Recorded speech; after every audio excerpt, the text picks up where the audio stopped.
дар рӯзи якуми чемпионати Тоҷикистон оид ба ҷудо рақобатҳо дар вазни 60, 66 ва 73 килограмм миёни мардон доир шуданд. ҷараёни сабқатҳои марҳилаи муқаддамотӣ маҷрои шадид доштанд. мухлисони зиёде аз гӯшаву канори ҷумҳурӣ барои тамошои мусобиқот ҷамъ омаданд. ин толори қасри теннис ва маҷмӯаи варзиши обии шаҳри Душанбе имкони ғунҷоиши 3500 тамошобинро дошт, ки пур аз мухлис буд. гуфта метавон ки ҷудо дӯстдоштатарин риштаи варзиш ба ҳисоб мераваду хурду бузург ба он майл доранд. дӯстдорони ҷудо аз гӯшаву канори ҷумҳурӣ барои тамошои чемпионати Тоҷикистон ҷамъ омаданд. дар натиҷаи рақобатҳои марҳилаи муқаддамотӣ дар вазни 60 килограмм Муҳаммад Маҳмадзода ва Ҳақдод Гулов ба рақобати финалӣ роҳ ёфтанд. дар вазни 66 килограмм Эмомалӣ Нуралӣ ва Шаҳбоз Сайдаброров барои медали тилло мубориза мебаранд. барои медали тиллои вазни 73 кило Маҳмадшариф Наҷмиддинов бо Абубакр Шеров нерӯ месанҷад.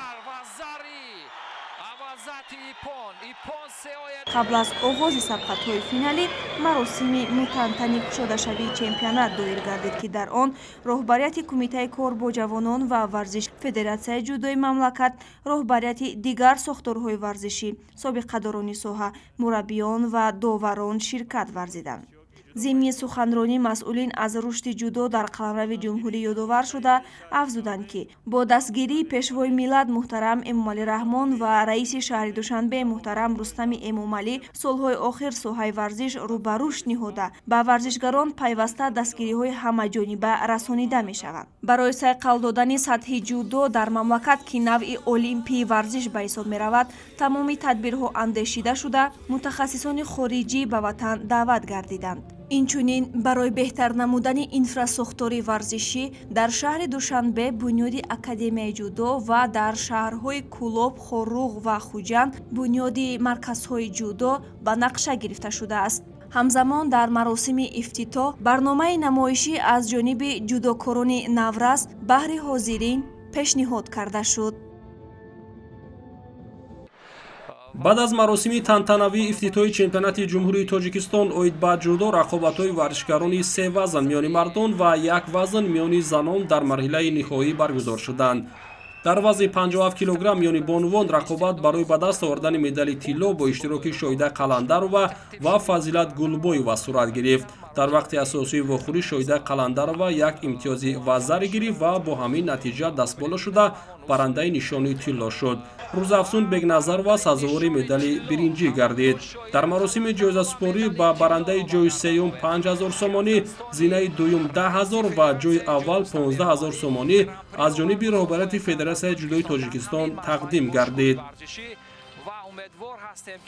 дар вазни 60 килограмм ба вохӯри ниҳоӣ Маҳмадизода Муҳаммад ва Ҳақдод Гуловро хаҳд гирифтанд. ҳар ду ин ҷудокор шаҳри Душанберо муаррифӣ мекунанд. дар вақти асосии дидор варзишгарон имтиёзе ба даст наоварданд. дар вақти иловагӣ ё худ Голден Скор Ҳақдод Гулов 1 имтиёзи вазари дарёфт намуд ва бо ҳамин қаҳрамони Тоҷикистон дар соли 2023 дар вазни то 60 килограмм гардид. Мерзо Суфиев ва Саъди Маҳмадов медалҳои биринҷӣ ба даст оварданд. медалҳоро ба варзишгарони муваффақ раиси Федератсияи ҷудои Тоҷикистон Исмоили Маҳмадзоир тақдим намуд. Эмомалӣ Нуралӣ ва Шаҳбоз Сайдаброров бо нишон додани ҳунари баланди гӯштини ҷудо ба рақобати ниҳоӣ вазни 66 килограмм баромаданд. хотиррасон мекунем, ки дар марҳилаи нимниҳоӣ Эмомалӣ Нуралӣ бар Сарвар Абдушукуров ва Шаҳбоз Сайдаброров бар Фирӯз Мелибойзода пирӯз шуда буданд. рақобати ниҳоӣ миёни ин ду варзишгари умедбахши меҳан пуршиддат сурат гирифт. вақти асосӣ ғолибро муайян накард. дар ҷарони вақти иловагӣ Шаҳбоз Сайдаброров 3 шидо гирифт ва сазовори медали нуқра шуд. Эмомалӣ Нуралӣ, ки қаҳрамони ҷаҳон миёни ҷавонон дар соли 2022 маҳсуб мешавад, мақоми аввалро ба худ ихтисос дод. медалҳои биринҷиро Фирӯз Мелибойзода ва Ориф Додов ба гардан овехтанд. дар вазни то 73 килограмм ба Муҳаммадшариф Наҷмиддинов касе баробар шуда натавонист. ӯ дар рақобати ниҳоӣ бо Абубакр Шеров қувва озмуд. Абубакр Шеров дар оғози рақобат имтиёзи вазаре гирифт, аммо дери нагузашта Муҳаммадшариф Наҷмиддинов вазари кор кард ва таносубро барқарор намуд. баъдан Муҳаммадшариф Наҷмиддинов имтиёзи дуюми вазари ба даст овард, ки ин натиҷа ӯро қаҳрамони Тоҷикистон дар соли 2023 гардонид. медалҳои биринҷӣ насиби Мирзо Ҷамил Рамазонов ва Илҳомиддин Ҷабборов шуданд. ҷоизаҳоро барандаи медали нуқраи бозиҳои олимпии Пекин 2008 Расул Боқиёв тақдим кард. рақобатҳои дигар вазнҳо дар доираи чемпионати ҷумҳурии Тоҷикистон оид ба ҷудо фардо баргузор мешаванд.